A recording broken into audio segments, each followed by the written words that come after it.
السلام علیکم ګرانو دوستانو، خدای دې وکړي چې جوړ ورو صحتمند یاست. نن غواړم چې ډېر مهم معلومات سره شریکم، ځکه دې ته هر سړی اړین ده.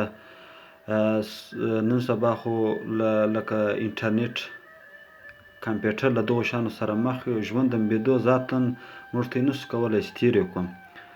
واتساپ سو، انسټاګرام سو، فیسبوک سو، ټیلیګرام سو، څه شی سو، ټویټر سو. د دغو دپاره ځینې وخت داسې موږ تاسې یو سی وي جوړوو، انټرنیټ ته یې ورکوو. بیا نو په انټرنیټ کې ځینې وخت زموږ تاسې عکسونه نه قبلوي چې پر خپل پروفایل یې باندې کښېږدو، ځکه په انټرنیټ کې داسې یو صفحې شته لکه فیسبوک سو، یا بل یو فیسبوک لا خیر، لکه انسټاګرام سو، ټویټر سو.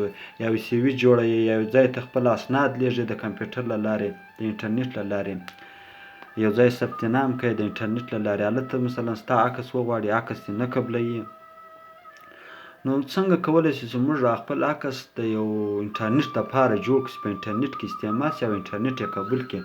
ما د دې دپاره کار وکړی، بالا مې څېړنه مې وکړله، اوس راولاړ شم.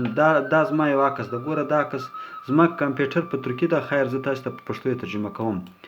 راولاړ بسئ، دا عکس برسېره بې کلیک کړئ، را بسئ په پای کې، دا په پای کې لیکل شوي په انګلیسي باندې مثلا خاصیات د یو عکس لیکلر پراپرټیز ورته وایي، که څه شی ورته وایي، داسې یو شی ده. دا ځای سیم کلیک کړو، داسې یو شی راځي. دلته ورته ګورئ، دا ځای نه ده، 1.14 MB، 1.14 MB دا نه ده، دا 1.14 MB ده. زه غواړم دا راکښته کړم کیوبې ته، یعنې سایز یې راټیټ کړم، کوچنی یې کړم. نو څه کوو، راولاړېږو، دا ځای به بېرته لرې کړم.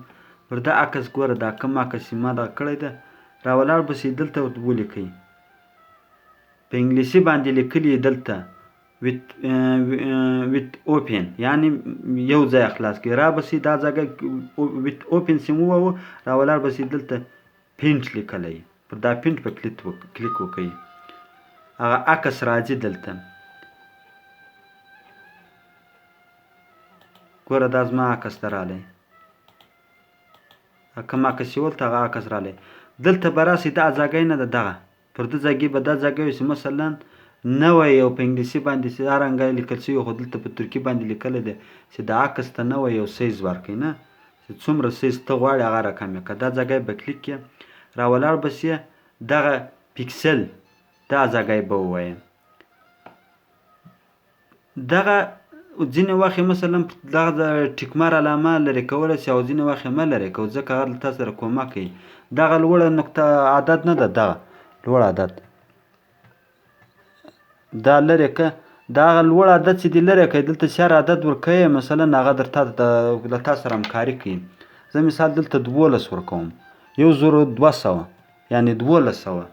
پر دغه سایز باندې مثلا ماته عکس جوړ کړه، دغه اوکې به ووایه. بالا نور یو څه په کار نشته، خلاص شو. دغه ځای راسه بند یې کړه، راسه دلته درته وایي په انګلیسي کې سیو دې کړو. اوس ګوره هغه عکس زه ګورم چې څومره سایز یې کم شوی ده. ګورئ مخکې MB و، اوس کیوبې شوی، یعنې سایز یې ډېر راټیټ شوی.